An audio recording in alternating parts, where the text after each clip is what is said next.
Hello दोस्तों, आज की इस नए वीडियो में आपका स्वागत है।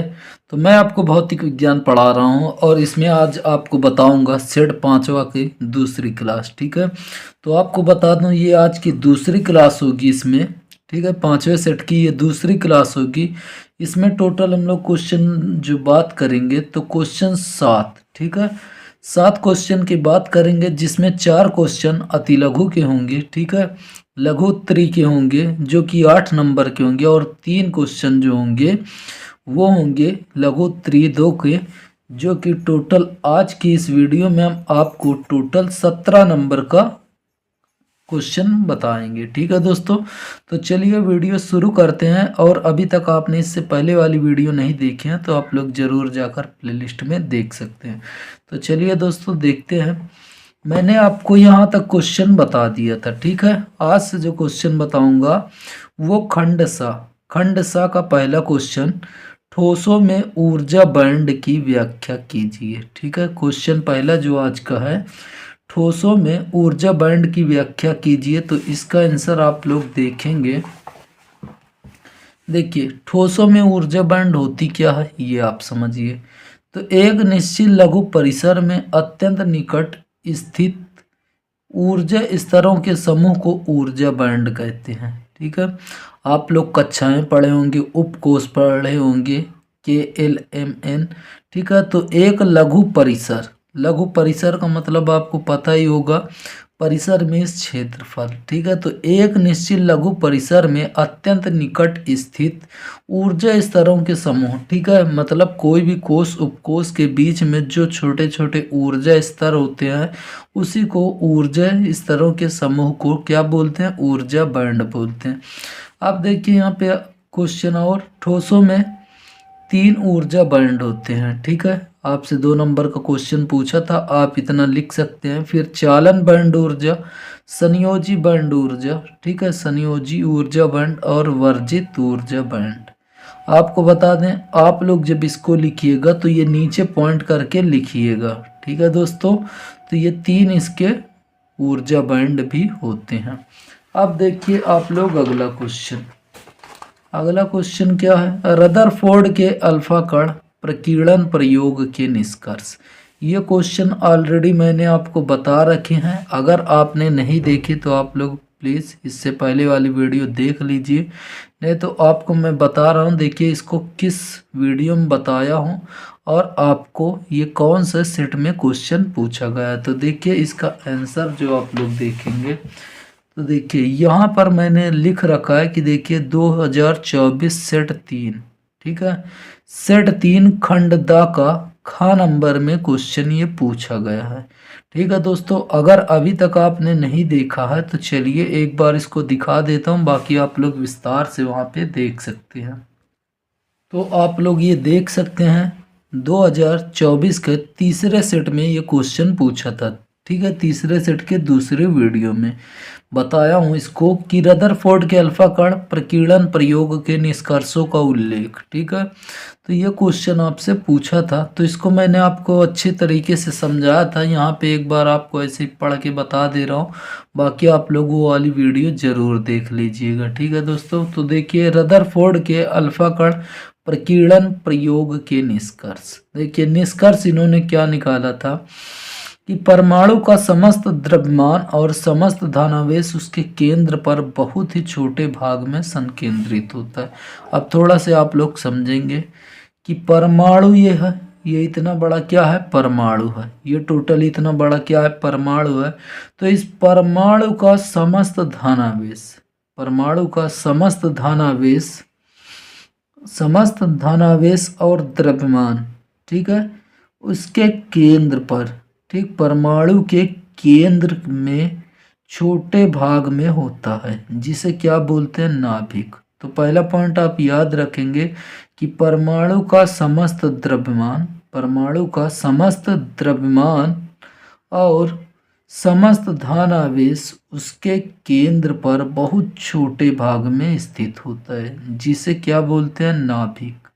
ठीक, पहला पॉइंट आप लोग याद रखेंगे कि परमाणु का समस्त द्रव्यमान और समस्त धनावेश उसके केंद्र पर स्थित होता है जिसे नाभिक कहते हैं। ठीक है, दूसरा पॉइंट आप समझेंगे, नाभिक के चारों ओर 10⁻10 मीटर त्रिज्या के खोखले गोले के चारों ओर इलेक्ट्रॉन वितरित रहते हैं। ये देखिए परमाणु का नाभिक है, नाभिक के चारों ओर 10⁻10 मीटर, ये इसकी कक्षाएं जो है 10⁻10 मीटर त्रिज्या के खोखले गोले के चारों ओर क्या होते हैं, वितरित होते हैं। किसी भी परमाणु का समस्त इलेक्ट्रॉनों, ठीक है, समस्त इलेक्ट्रॉनों का कुल ऋण आवेश नाभिक के धनावेश के बराबर होता है, और जो इसमें इलेक्ट्रॉन चक्कर लगाते हैं वह नाभिक के द्रव्यमान, ठीक है, नाभिक का जो द्रव्यमान होगा इसके धनावेश के बराबर होगा। तो मतलब ये कहने का है कि इलेक्ट्रॉन का द्रव्यमान और नाभिक में उपस्थित जो भी धनावेश होगा उसका द्रव्यमान दोनों बराबर होते हैं। ठीक है, तो किसी भी परमाणु का समस्त धनावेश समस्त इलेक्ट्रॉनों का कुल ऋण आवेश नाभिक के धनावेश के बराबर होता है, जिससे परमाणु उदासीन होता है। इसमें जितने धन आवेश होते हैं उतने इलेक्ट्रॉन इसमें ऋण आवेशित होते हैं, इसीलिए क्या होता है, परमाणु उदासीन होते हैं। परमाणु क्या होता है, उदासीन। तीसरा पॉइंट आप याद रखेंगे, परमाणु के अंदर इलेक्ट्रॉन स्थिर नहीं रहते हैं। ये परमाणु इतना बड़ा है तो इसके अंदर जो भी इलेक्ट्रॉन होंगे वह स्थिर नहीं रहते, बल्कि वृत्तीय मार्ग में नाभिक के परिक्रमा करते हैं। ठीक है, ये वृत्तीय मार्ग वृत्तीय पथ है, इसी पर ये क्या करते हैं, नाभिक की परिक्रमा करते रहते हैं। यदि इलेक्ट्रॉन स्थिर रहते तो स्थिर वैद्युताकर्षण बल के कारण नाभिक में गिर जाते, और इलेक्ट्रॉन यदि एक ही जगह पर होता तब वह नाभिक में गिर जाता। ठीक है, और नाभिक में जैसे ही गिरता इसका क्या हो जाता, वो विनाश हो जाता। ठीक है दोस्तों, तो यहाँ पे आप ये 3 पॉइंट याद रखेंगे निष्कर्ष में। पहला आप देख सकते हैं, पढ़ लीजिएगा आसानी से, दूसरा और ये तीसरा। ठीक है दोस्तों, अब आप लोग अगला क्वेश्चन देखेंगे। तो आप लोग देखिए नेक्स्ट क्वेश्चन, यदि प्रोटॉन तथा न्यूट्रॉन की संगत दे ब्रोगली तरंगदैर्ध्य समान प्राप्त हो तब दोनों में से किसकी गतिज ऊर्जा अधिक होगी। ठीक है, गतिज ऊर्जा का मतलब जो ज़्यादा तेज चलेगा, जो हल्का होगा। तो देखिए यहाँ पे जिसका द्रव्यमान अधिक होगा उसकी कम होगी, और जिसका क्या होगा, जिसका कम होगा उसकी अधिक गतिज ऊर्जा होगी, और जिसकी अधिक द्रव्यमान होगा उसका कम होगा गतिज ऊर्जा। तो इसका आप लोग आंसर देखें। तो आप लोग देख सकते हैं ये दे ब्रोगली तरंगदैर्ध्य का सूत्र है। दे ब्रोगली तरंगदैर्ध्य लैम्डा बराबर h/रूट में 2m के। लैम्डा जो है दे ब्रोगली तरंगदैर्ध्य है, h प्लैंक नियतांक है, m द्रव्यमान और k गतिज ऊर्जा है। ठीक है दोस्तों, तो यहाँ पे तो लैम्डा पी जो होगा किसके बराबर, लैम्डा एन। ठीक है, यहाँ पे बोला दे ब्रोगली तरंगदैर्ध्य समान प्राप्त हो, मतलब तरंगदैर्ध्य दोनों का, प्रोटॉन पी का मतलब प्रोटॉन, एन का मतलब न्यूट्रॉन, दोनों का तरंगदैर्ध्य क्या है, समान है। तरंगदैर्ध्य समान तो देखिए 2mp/kp। ठीक है, मतलब यहाँ मास ऑफ प्रोटॉन और ये गतिज ऊर्जा काइनेटिक एनर्जी ऑफ प्रोटॉन। तो यहाँ पे न्यूट्रॉन का दिया है, तो ये देखिए तरंगदैर्ध्य बराबर, तो ये भी बराबर। अब यहाँ पे आप लोग को जो मेन बात याद रखना है कि न्यूट्रॉन का जो द्रव्यमान होता है, न्यूट्रॉन का द्रव्यमान होता है वह प्रोटॉन के द्रव्यमान से अधिक होता है। तो याद रखेंगे कि न्यूट्रॉन का द्रव्यमान प्रोटॉन के द्रव्यमान से अधिक है, इसीलिए प्रोटॉन हल्का होने के कारण इसकी गतिज ऊर्जा अधिक होगी। ठीक है, प्रोटॉन हल्का होने के कारण न्यूट्रॉन से इसकी गतिज ऊर्जा अधिक होगी। तो देखिए लिखेंगे, अतः प्रोटॉन की गतिज ऊर्जा न्यूट्रॉन की गतिज ऊर्जा से अधिक होगी। तो प्रोटॉन की गतिज ऊर्जा न्यूट्रॉन की गतिज ऊर्जा से अधिक होगी। तो इसका बस इतना ही आंसर था। अब नेक्स्ट क्वेश्चन देखेंगे, एक बैटरी से 4 ओम प्रतिरोध तार में धारा प्रवाहित की जाती है, उसी बैटरी से एक अन्य 9 ओम प्रतिरोध में धारा प्रवाहित करने पर बैटरी का आंतरिक प्रतिरोध ज्ञात कीजिए, जबकि दोनों तारों में धारा समान समय में समान ऊष्मा उत्पन्न करती है। तो इसका आप लोग आंसर देखें। ये आप लोग क्वेश्चन देख सकते हैं। ठीक है दोस्तों, तो देखिए क्वेश्चन में जैसे दिया वैसे लिख लेते हैं। एक बैटरी से 4 ओम, तो प्रतिरोध कैपिटल R1 का मान दिए 4 ओम। तार में धारा प्रवाहित की जाती है, उसी बैटरी से एक अन्य 9 ओम प्रतिरोध, मतलब प्रतिरोध R2 बराबर कितना दिया 9 ओम। ठीक है, उसके बाद क्या बोला, 9 ओम प्रतिरोध में धारा प्रवाहित करने पर बैटरी का आंतरिक प्रतिरोध ज्ञात कीजिए। मतलब स्मॉल r का मान यहाँ पे पूछा है, यहाँ पे लिख भी सकते हैं स्मॉल r बराबर क्वेश्चन मार्क। तो देखिए इसके लिए हम लोग सबसे पहले मान लेते हैं कि माना बैटरी का विद्युत वाहक बल ई तथा आंतरिक प्रतिरोध स्मॉल r है। ठीक है, तो यहाँ पे मान लेते हैं कि बैटरी का जो विद्युत वाहक बल ई है तथा आंतरिक प्रतिरोध स्मॉल r है। तो देखिए फार्मूला होता है विद्युत वाहक बल आंतरिक प्रतिरोध विद्युत धारा में संबंध का एक फार्मूला होता है, आई बराबर ई अपॉन R1 प्लस R। ठीक है, अब देखिए I2 बराबर भी इसी तरह हो जाएगा, केवल यहाँ पे R1 की जगह R2 हो जाएगा। उत्पन्न ऊष्मा बोला है, उत्पन्न ऊष्मा देखिए यहाँ पे दिया है, ऊष्मा उत्पन्न होती है ये समान ऊष्मा, तो H1 बराबर H2 इसी के कारण। ठीक है, यहाँ पे बोला है समान ऊष्मा, तो H1 बराबर H2। और यहाँ पे देखिए H बराबर फार्मूला क्या होता है, आई स्क्वायर आर टी, क्या होता है आई स्क्वायर आर टी। और यहाँ पे देखिए I2। ठीक है, पूरा सेम लिखा है, बस ये है दोनों में अंतर है कि ये पहले के कारण और ये दूसरे के कारण। ठीक है, प्रतिरोध के कारण। अब देखिए यहाँ पे I1 का मान देखिए ई अपॉन R1 प्लस R, तो यहाँ पे R1 प्लस R स्क्वायर, तो स्क्वायर, उसके बाद R1 टी। देखिए दोनों तरफ समान है, समान समय बोला इसलिए टी से टी हटा देते हैं। और यहाँ पे भी ई अपॉन R2 और प्लस R। अब देखिए यहाँ से अगर हमें मान निकालना होगा, ठीक है, तो यहाँ से जो मान निकल के आएगा, तो देखिए जैसे यहाँ पे टी समान है वैसे ही विद्युत वाहक बल भी क्या है समान, तो टी से टी कैंसिल जैसे हो गया, तो यहाँ पे R1 बचा है। ठीक है, आई। अब देखिए ई भी क्या है दोनों तरफ समान है, ई भी क्या है दोनों तरफ समान, तो यहाँ पे देखिए केवल 1 बचेगा, यहाँ पे क्या बचेगा 1, यहाँ भी 1। अब देखिए R1 का मान दिए 4 ओम, उसके बाद R1। ठीक है, R1 का मान 4, उसके बाद R। ठीक है, स्मॉल r स्क्वायर, क्या है स्मॉल r स्क्वायर। तो उसके बाद देखिए बराबर का चिन्ह, ई तो कैंसिल ही हो गया, तो कैपिटल R2 का मान है 9 ओम। ठीक है, कैपिटल R2 का मान आप देख सकते हैं 9 ओम। कितना है 9 ओम, तो 9, और यहाँ पे R2 की जगह 9 प्लस R। ठीक है, अब देखिए यहाँ पे इसका स्क्वायर लगा है, इस जब कैंसिल होगा इसका कोई काम ही नहीं है, तो यहाँ पे क्या बचा है 1 upon capital R1 plus small r, तो इसका स्क्वायर और इधर इसका स्क्वायर। तो अब देखिए यहाँ पे ये 4 और नीचे स्क्वायर, ऊपर 9 और नीचे भी स्क्वायर। तो देखिए अगर यहाँ पे 2 लिख दें तो 2 का स्क्वायर 4 होता है। ठीक है, तो यहाँ पे हम 2 लिख देते हैं और यहाँ पे 3 का स्क्वायर 9, तो इसे 3 बना देते हैं। तो देखिए 2/4 प्लस R। ठीक है, का स्क्वायर बराबर 3 capital R plus 3/9 plus small r। यहाँ से इसको आप देखेंगे तो ये कैंसिल हो जाएगा। ठीक है, स्क्वायर से स्क्वायर कैंसिल, तो इसका तिरछा गुणा।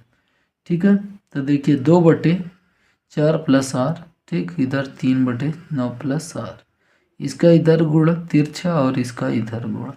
तो देखिए 2 9 18, उसके बाद 2 1 2R। ठीक, इधर भी करेंगे 3 चौक 12 3R। उसके बाद आप लोग देखेंगे R का मान निकालेंगे, ये बड़ा। ठीक है, तो इधर आएगा ये माइनस में हो जाएगा, तो केवल R बचेगा, और ये देखिए 18 में से 12 जाएगा 6। ठीक, तो स्मॉल r का मान कितना आ गया 6 ओम। तो अतः बैटरी का जो आंतरिक प्रतिरोध होगा वह 6 ओम ही होगा। ठीक है, अब देखिए आप लोग अगला क्वेश्चन।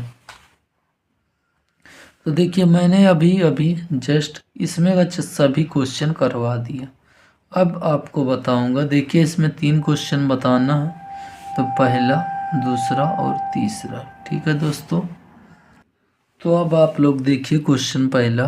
ठीक, खंडता का आवेश कैपिटल क्यू को स्मॉल आर तथा आर ब्रैकेट में आर ग्रेटर देन आर। ठीक है, तो यहाँ पे त्रिज्याओं के दो संकेंद्रित खोखले गोलों पर इस प्रकार से वितरित किया जाता है ताकि उनके आवेश के पृष्ठ घनत्व बराबर हो।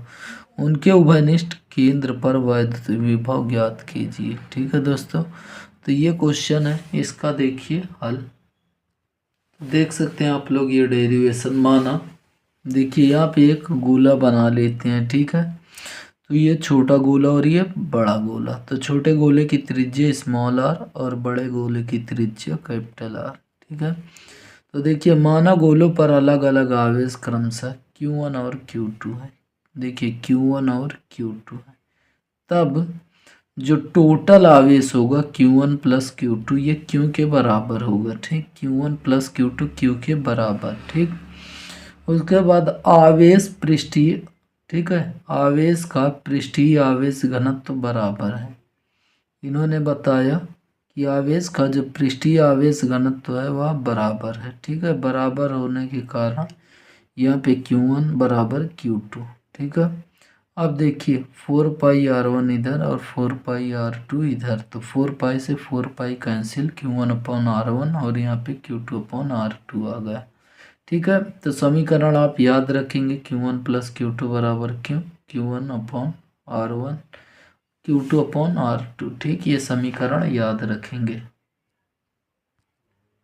तो देखिए जब समीकरण 1 और 2 को हल करते हैं तो ये आता है। उसके बाद उभयनिष्ठ विभव पर भीतरी खोखले के आवेश Q2 के कारण विभव।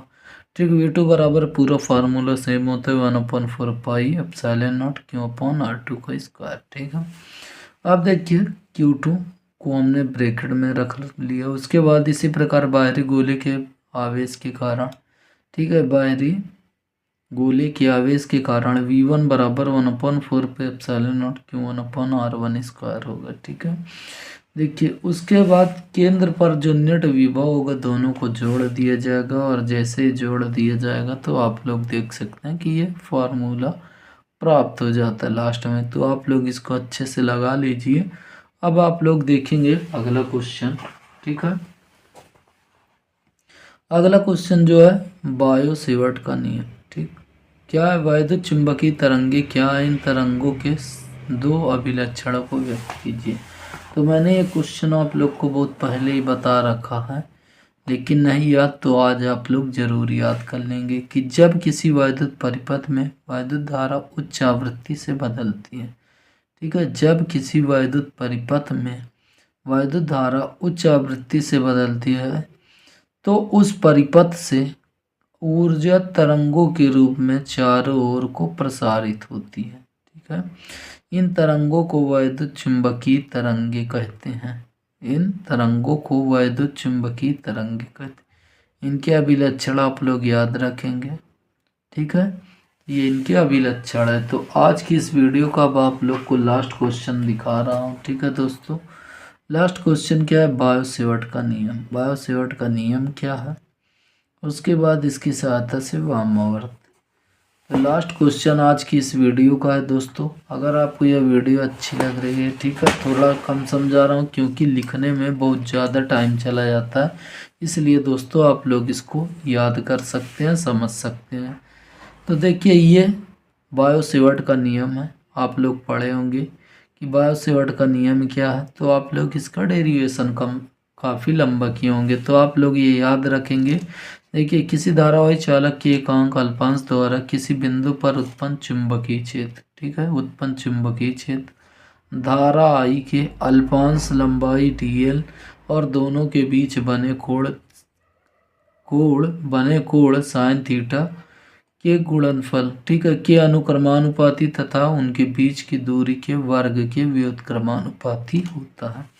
तो ये देखिए यही आप लोग फार्मूला पढ़े हैं कि बायो सेवर्ट का नियम। उसके बाद वृत्ताकार धारावाही लूप के केंद्र पर उत्पन्न चुंबकीय क्षेत्र। तो मान लेते हैं, माना एक वृत्ताकार धारावाही लूप की त्रिज्या स्मॉल r है। क्या है, स्मॉल r।